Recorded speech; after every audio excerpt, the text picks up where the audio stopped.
Maraming creators yung nagkakamali dito. Akala natin kapag mahina yung performance ng video natin, dapat na kaagad i-delete. Pero ang totoo, hindi mo dapat basta-basta dinidelete ang videos mo. At may malaking epekto ito sa YouTube algorithm. Hello mga creators! Kung bago ka dito, ako si Chem at nagbibigay ako ng mga tips para sa mga aspiring YouTubers. To all newbie creator dito sa YouTube, napapaisip ka ba minsan na i-delete yung mga lumang video mo dahil mababa naman yung mga views? Itigil mo at wag na wag mong gagalawin yan hanggat hindi mo pa napapanood ang video na to. Because today, malalaman mo yung totoong dahilan kung bakit delikado sa channel mo ang pag-delete ng videos. At minsan, yung akala mong patay na video na in-upload mo, yun pa pala yung video na magpapa-viral sa'yo. Alam niyo po ba na 80% ng mga bagong creators dito sa YouTube, ang unang instinct kapag mababa ang views ay i-delete ka agad. Pero sa YouTube world, simpleng pag-delete ng content can actually hurt your channel in ways na hindi mo inaasahan. Hindi ito hula-hula lang po mga ma'am sir. Ito ay based sa algorithm, behavior, viewers, signal at long-term data. Isang rason kung bakit hindi ka pwedeng basta-bastang mag-delete na lang ng video mo, nawawala po ang tinatawag na historical data ng channel. Every video po na ina-upload natin, kahit pasabihin natin na mababa ang views niyan, nagdadagdag po yan ng learning data sa algorithm ni YouTube. So ano-ano yon? Unang-una, pinag-aaralan ni YouTube kung sino-sino ang nanonood ng mga content mo. Pangalawa, ano ang watch time mo? Pangatlo, ano ang click-through rate mo? Pang-apat, anong keywords ang effective sa'yo? Pang-lima, ano yung topic clusters na mag-fit sa channel mo? So yan lang naman yung mga bagay na pinag-aaralan ni YouTube every time na nag-upload tayo ng video, kahit pasabihin natin na mababa ang mga views neto.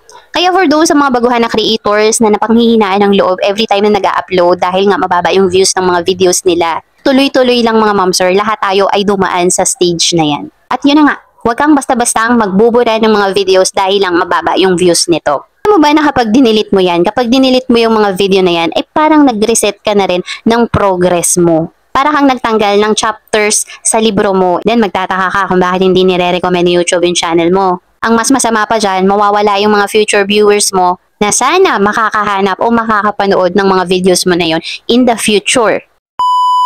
Pangalawang rason kung bakit hindi ka dapat basta-basta mag-delete ng videos. Baka hindi mo alam na yung video na yan pa yung magiging tinatawag na silent grower videos mo. Alam niyo po ba mga ma'am sir na maraming mga creators yung nagbabiral hindi dahil sa mga bagong upload na videos nila, kundi dahil sa mga luma. Mayroong video na 2 weeks walang views, 1 month walang views, and then one day boom, algorithm picks it up. Bakit? Because topics become relevant again. People search differently. Mayroong mga trends na bumabalik talaga. And yung mga trends na yan, very unpredictable. Kaya napakasayang kung magbubura tayo ng mga video, hindi natin alam one day biglang magbo-boom yan at yan pa yung magpapa-viral sa atin. Meron ako kasabay na isang creators dito sa YouTube. So, hindi ko na sasabihin yung pangalan niya. Lagi ko rin namang nakakausap. Minsan nagkakwentuhan kami. Meron siyang videos na ang tagal-tagal na 400 views pa din. Sabi niya, gustong-gusto niya na talagang i-delete kasi nga panira daw doon sa ibang mga videos niya kasi yun lang yung natatanging video niya na may mababa ang views. And then lately lang, binalikan niya ako. Kinento niya sa akin na yung video na yun, ngayon, meron ng 120k views. Imagine kung dinilit niya yun, sobrang sayang. Okay, pangatlong rason kung bakit hindi tayo pwedeng basta-bastang mag-delete ng mga videos. YouTube hates channel gaps. Ayaw na ayaw ni YouTube yan. Kapag nag-delete po tayo ng napakaraming videos, ang dating kay YouTube niya, nang mumukhang inactive yung channel history natin.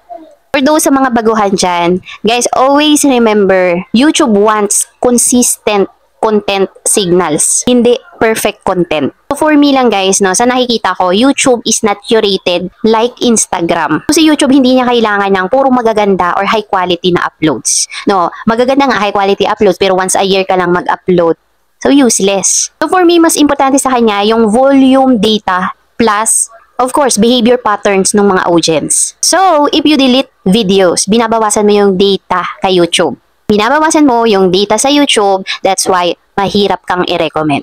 Okay, next reason kung bakit po hindi dapat tayo basta-basta magbura ng ating mga videos. Lagi nating tatandaan na SEO o Search Engine Optimization Loss equals to permanent loss. Alam niyo ba mga ma'am sir na every video you upload, may kanya-kanyang rank yan sa search engine. Kahit sabihin mo nasa page number 20 ka ngayon, may chance na umakyat yung video mo over time. Kaya mga ma'am sir, kapag dinilit mo, ito lang naman yung mga mawawala sa'yo. 1, ranking. Number 2, impressions. Number 3, keywords or backlinks.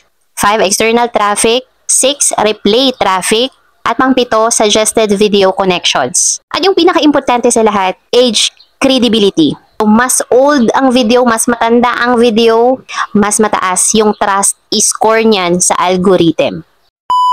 And ngayon, pag-uusapan naman natin yung mga bagay na mas tamang gawin kesa na i-delete mo yung mga video mo. Ano-ano ba yung mga bagay na yon? Okay, kung pangit ang thumbnail mo, palitan mo yung thumbnail mo.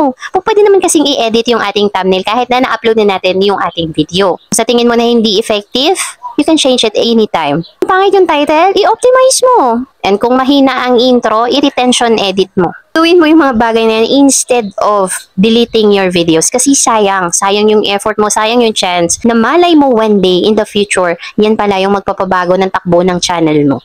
Okay, next. This time naman pag-uusapan natin. This is the only time na okay mag-delete. So para lang malinaw sa karamihan, lalo na sa mga baguhan, baka ma-confuse kayo, may mga nababalitaan kayo na yung iba, nagdi-delete sila ng mga videos nila. Meron kasing mga instances o may mga cases, rare cases na okay mag-delete ng videos. Pwede ka mag-delete kapag number 1, may copyright strike ka. Number 2, may privacy issue ka. Pangatlo, may mali kang information na pwedeng makasama sa channel mo. Pag sinabi natin pwedeng makasama sa channel, pwedeng mawala yung channel mo dahil sa mga maling information na yun. So yun, pwede mong i-delete yung video na yun. Pang-apat, kung nagkaroon ng technical error yung video mo, so mapipilitan ka talagang i-delete.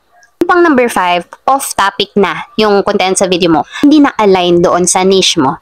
Pero kung mababa lang ang views, kung pangit lang yung thumbnail, hindi ka satisfied sa performance ng video mo, no. Do not delete. Optimize instead. So, ayun mga ma'am, sir, lagi ko pong sinasabi to sa ibang mga videos ko, nabanggit ko na rin to, na dito sa YouTube, hindi po ito sprint. Sa YouTube, ito po ay isang marathon. Isang marathon dito. Step by step po tayo dito para mag-grow. Yung mga lumang videos mo na yan, kahit sabihin mo pang mababa yung views, yan yung magiging solid foundation ng future success ng channel mo. Basta wag ka lang susuko, wag ka lang tatamarin, wag ka lang aayaw. Pansin nyo yung mga sikat na creators dito sa YouTube. Mapapansin nyo, meron din silang mga lumang videos na bad quality, super shaky, poor audio, pero hindi nila binubura. Kasi yun yung nagbigay sa algorithm ni YouTube ng tamang signals para i-recommend yung channel nila. So sa mga baguhan na creator dyan, bago po kayo mag-delete ng mga video ninyo, stop, rewatch this, and i-optimize mo muna. So, ayun po mga ma'am sir, sana nakatulong sa inyo yung video natin na to ngayon, lalo na sa mga baguhan pa lang dito sa YouTube. So, sana makabigay ito ng dagdag kaalaman sa inyo. And if you think na nakatulong, please like and subscribe at i-hit nyo na rin po yung ating notification bell para lagi po kayong updated sa ating mga bagong videos.